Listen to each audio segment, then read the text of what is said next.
तर जवळजवळ सर्व जागा महायुतीच्या आलेल्या आहेत. जे अपक्ष आहेत ते सुद्धा या ठिकाणी महायुतीचेच आहेत. त्यामुळं फक्त आता MIM आणि पंजा कुठंतरी पुढे आहे 2 जागेवर एवढं कळत आहे. पण जवळजवळ सर्व जागेवर या ठिकाणी महायुतीने विजय मिळवला आणि ऐतिहासिक मताने नगराध्यक्ष सुद्धा या ठिकाणी निवडून येतील. प्रचारामध्ये आपल्याला अनेक प्रकारे घेण्यात आलं, आपल्याला भाषण सुद्धा करू दिलेलं. कोणी करू दिलं नाही असं म्हणतात. मला कोणी रोखलं होतं भाषण करायला? मी एवढंच म्हणलं होतं की याचं उत्तर ज्यांनी ज्यांनी माझ्यावर टीका केली आहे, ज्यांनी ज्यांनी माझ्या परडीला बदनाम केलंय, याचं उत्तर मात्र त्यावेळेस मी 2 तारीख बनलं होतं.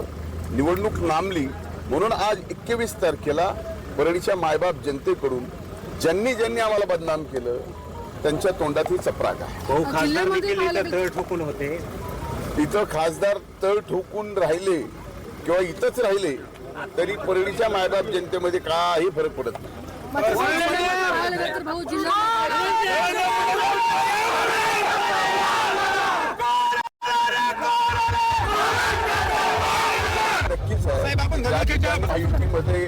महायुतीमध्ये राष्ट्रवादी काँग्रेस आणि भारतीय जनता पार्टीचं जमलं नाही. तिथं मात्र